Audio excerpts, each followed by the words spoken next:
Hello po! So for this video ay pag-uusapan po natin itong si differential calculus ulit.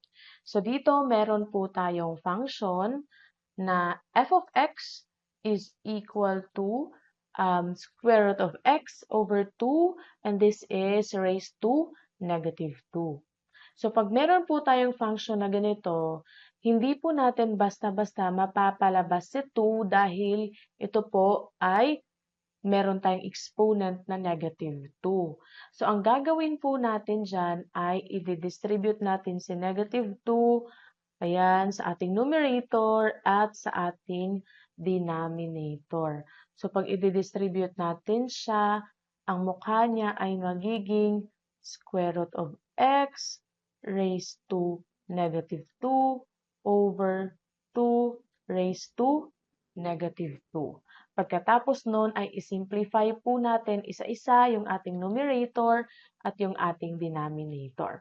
At take note po, ito pong square root of x, ayan, so ilalagay ko dito, si square root of x ay pwede po natin yang ilagay or isulat as x raised to 1/2. Okay? So if square root of x raised to negative 2, so magiging x raised to 1/2, yan, raised to negative 2. At ito rin pong si 2 raised to negative 2, of course, if we will use our calculator, this is 1/4. Ayan, so i-rewrite po natin sila sa baba in simplified na po. So i-rewrite ko dito, ito yung ating function. Kaya po, napakaganda if maganda po yung ating foundation sa ating algebra. Number 1 po talaga yan. Okay? So, ayan, nare-write ko na siya. So, paano gagawin natin? Ang gagawin natin ay i-multiply natin yung ating denominator ng reciprocal ng ating 1/4. So, multiply natin dyan ng ayan. So, kung magmo-multiply po tayo sa denominator natin, same po, magmo-multiply din po tayo sa ating numerator. Okay? 1/4, to 1/4 times 4 over 1. Of course, cancel out, magiging 1 po yan.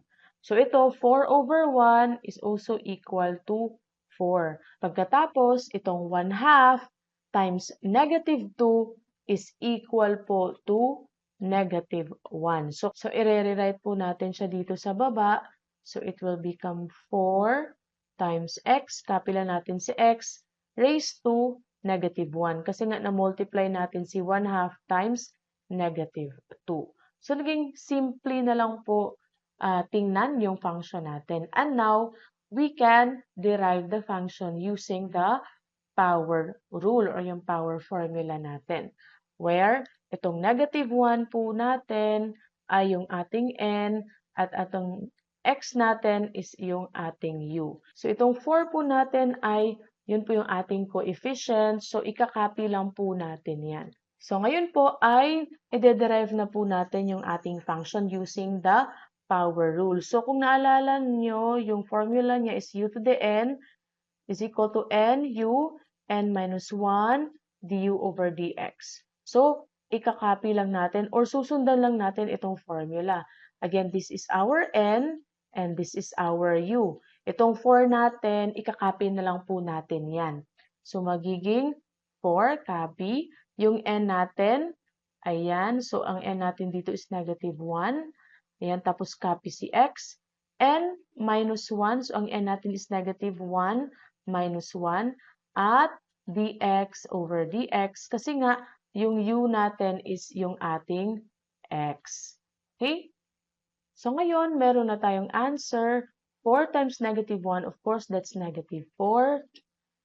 Tapos copy po si x. Tapos yung negative 1 minus 1 is negative 2. Ayan. Tapos dx over dx is equal to 1.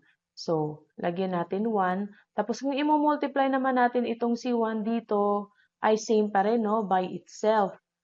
Okay, so magiging kalabasan ay itself. So, ang answer natin is negative 4, x raised to negative 2. To make it formal, our answer or final answer is negative 4 over x raised to 2.